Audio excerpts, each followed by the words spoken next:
Democritus came from the Ionian town of Abdera on the northern Aegean shore.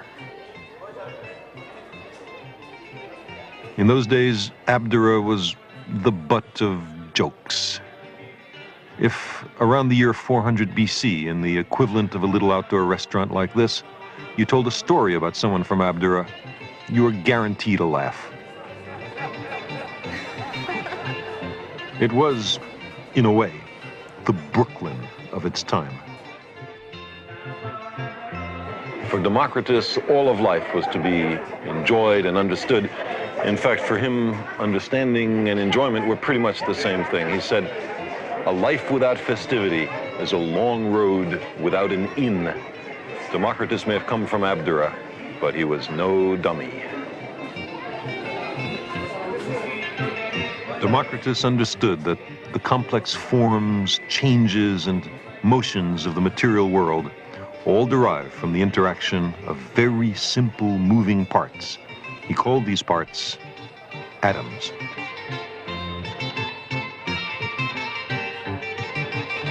All material objects are collections of atoms intricately assembled, even we. When I cut this apple, the knife must be passing through empty spaces between the atoms, Democritus argued. If there were no such empty spaces, no void, then the knife would encounter some impenetrable atom, and the apple wouldn't be cut. Let's compare the cross-sections of the two pieces. Are the exposed areas exactly equal? No, said Democritus. The curvature of the apple forces this slice to be slightly shorter than the rest of the apple. If they were equally tall, then we'd have a cylinder and not an apple.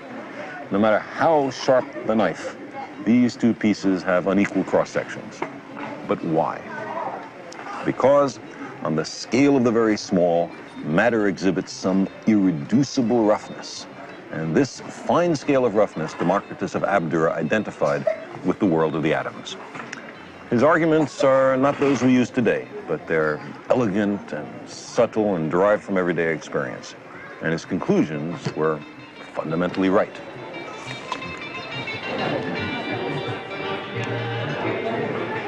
Democritus believed that nothing happens at random, that everything has a material cause. He said, "I would rather understand one cause than be king of Persia." He believed that poverty in a democracy was far better than wealth in a tyranny. He believed that the prevailing religions of his time were evil, and that neither souls nor immortal gods existed. There is no evidence that Democritus was persecuted for his beliefs. But then again, he came from Abdera. However, in his time, the brief tradition of tolerance for unconventional views was beginning to erode. For instance, the prevailing belief was that the moon and the sun were gods. Another contemporary of Democritus, named Anaxagoras, taught that the moon was a place made of ordinary matter and that the sun was a red-hot stone far away in the sky.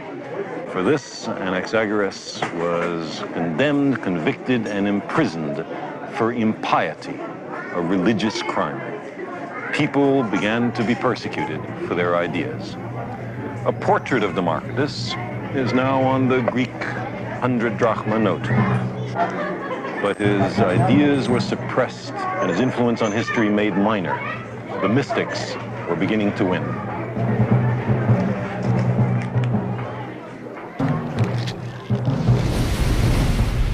You see, Ionia was also the home of another quite different intellectual tradition. Its founder was Pythagoras, who lived here on Samos in the 6th century BC. According to local legend, this cave was once his abode. Maybe that was once his living room. Many centuries later, this small Greek Orthodox shrine was erected on his front porch. There's a continuity of tradition from Pythagoras to Christianity. Pythagoras seems to have been the first person in the history of the world to decide that the earth was a sphere. Perhaps he argued by analogy with the moon or the sun. Maybe he noticed the curved shadow of the Earth on the moon during a lunar eclipse. Or maybe he recognized that when ships leave Samos, their masts disappear last.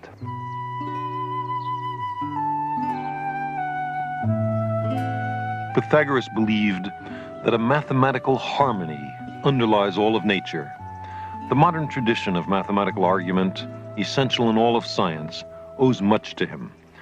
And the notion that the heavenly bodies move to a kind of music of the spheres was also derived from Pythagoras.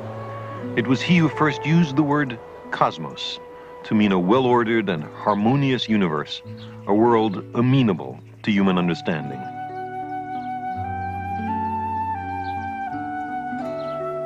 For this great idea, we are indebted to Pythagoras, but there were deep ironies and contradictions in his thoughts. Many of the Ionians believed that the underlying harmony and unity of the universe was accessible through observation and experiment, the method which dominates science today. However, Pythagoras had a very different method. He believed that the laws of nature could be deduced by pure thought.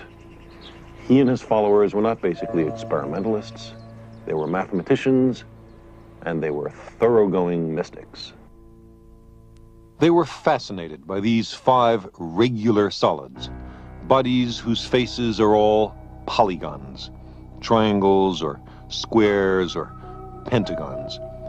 There can be an infinite number of polygons, but only 5 regular solids. 4 of the solids were associated with earth, fire, air, and water. The cube, for example, represented earth. These 4 elements, they thought, make up terrestrial matter. So the 5th solid, they mystically associated with the cosmos. Perhaps it was the substance of the heavens. This 5th solid was called the dodecahedron. Its faces are pentagons, 12 of them. Knowledge of the dodecahedron was considered too dangerous for the public. Ordinary people were to be kept ignorant of the dodecahedron. In love with whole numbers, the Pythagoreans believed that all things could be derived from them, certainly all other numbers. So a crisis in doctrine occurred when they discovered that the square root of 2 was irrational. That is, the square root of 2 could not be represented as the ratio of 2 whole numbers, no matter how big they were. Irrational originally meant only that you can't express a number as a ratio.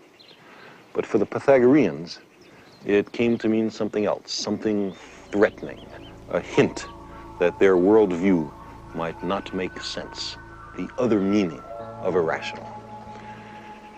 Instead of wanting everyone to share and know of their discoveries, the Pythagoreans suppressed the square root of 2 and the dodecahedron. The outside world was not to know.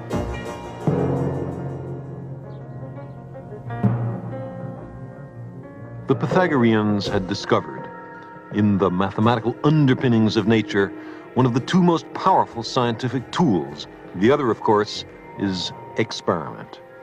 But instead of using their insight to advance the collective voyage of human discovery, they made of it little more than the hocus pocus of a mystery cult. Science and mathematics were to be removed from the hands of the merchants and the artisans. This tendency found its most effective advocate in a follower of Pythagoras named Plato.